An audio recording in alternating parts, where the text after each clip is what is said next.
everyone. This is an addition to our Making Microsoft Word Work for You series, and this one has come about due to changes in the publishing industry around accessibility over the last few years.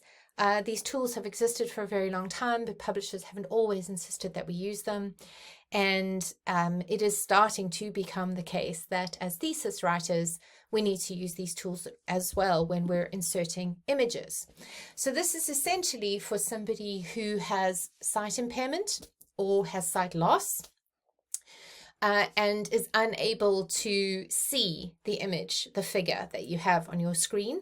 And what you do is you insert a description of that image so that the person who is reading your thesis can have their screen reader read that out to them. And they will be able to picture in their head what it is that you have put onto the screen. So let's start off. So let's say you are going to insert a picture from file. So obviously this will be one of the pictures that you have taken. And I'm going to go here to my Dropbox and I'm going to put in this picture, right? So this is something called the semantic plane from legitimation code theory. It's a very, very old version of it. It doesn't really matter. But you'll see what's popped up here. Alt text, right? That's what we're dealing with right now in this video. Alt text, a diagram of a graph. Well, that's not very helpful, is it? If you had sight loss and you were reading this thesis because you were a researcher and somebody said a diagram of a graph, you'd be like, well, I don't even know what to picture there, right? So when you insert a picture, Word will automatically offer you this whole set of formatting tools called Format Picture, right? It enables you to crop images, it enables you to resize images, it enables you to do all sorts of different kinds of things. Okay, so let's say you have your caption here, you've watched the video on automatic captions, and you've put it in figure 1, blah, blah, blah, the semantic plane, etc. Okay, don't worry about what's in the image. That's not what we're concerned with. But what you want to do is you want to then double click on the picture and you want to come over here to Alt Text and you want to click on that pane and this opens up, right?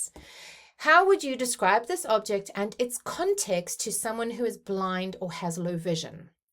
So the subject in detail, the setting, the interactions or actions, other relevant information. So that's quite helpful when, for example, you've done a project, let's say in public health or in theatre or in performance of some kind, and you have taken pictures of participants doing some kind of theatre performance or sitting around in a circle doing a focus group or discussing things, or you've taken pictures of people in community settings, in clinics or whatever the case is. And what you really want to do is you want to say, these are the 4 women participants sitting outside of the clinic discussing their children's vaccinations. They are wearing brightly colored clothing and it's a sunny day.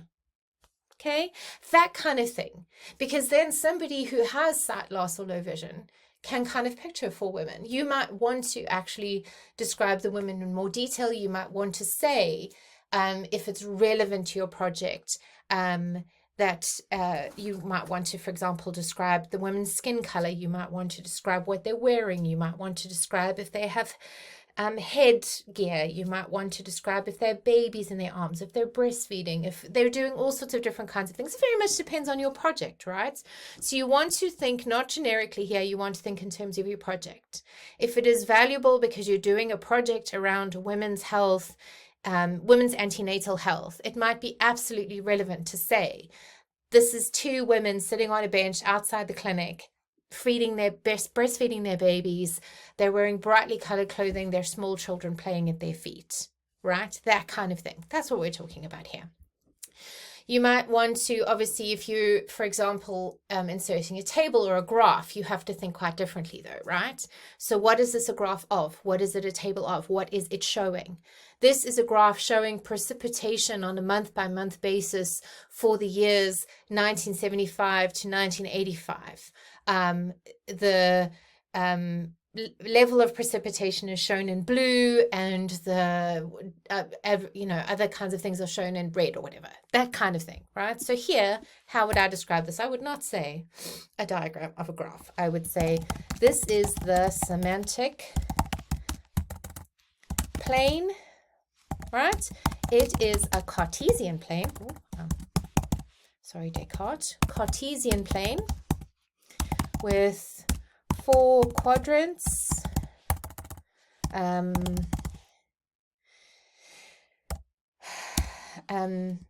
SG minus, and anybody who knows LCT will know from the description of my text what this means, is on the y-axis, and SG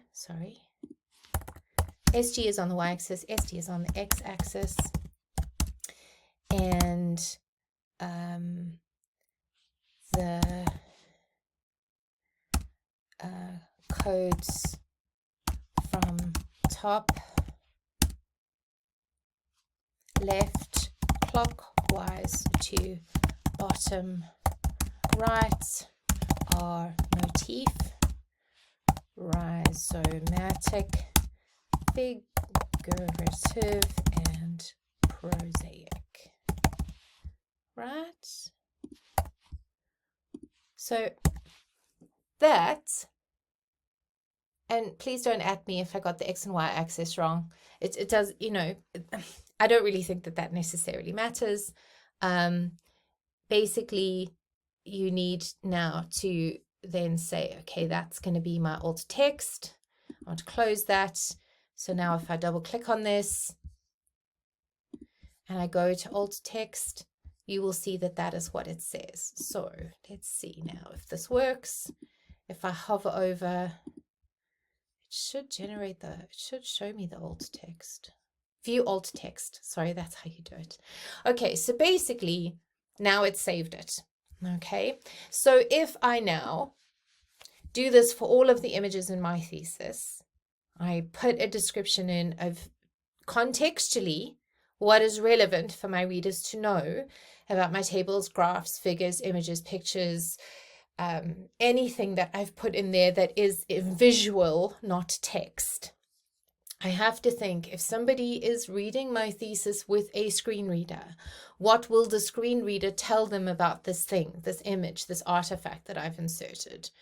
So there are 2 ways in which you can do this. The first is to double click on the picture, open up the picture format tools, click on alt text, there it is. The second is to right click, go down, say view alt text, and there it is. And then to type in there, you can see there's no save button. But once you've typed it in and you've closed the alt text plane, it should be saved there for you. And then obviously once you hit save on your main document, it will have saved all of the alt text for you. Several journals now do require you to do this when you submit journal articles, and more to make our theses, to make our work accessible to as many people as possible, and really to consider the accessibility of our documents to people with physical disabilities like sight loss. We need to be thinking about tools like this, and we need to be taking them seriously. So hopefully this has been helpful, and you will be thinking in your thesis about how to actually make use of the alt text, alternative text, tool to make your work more accessible to people who are blind or people who have sight impairments.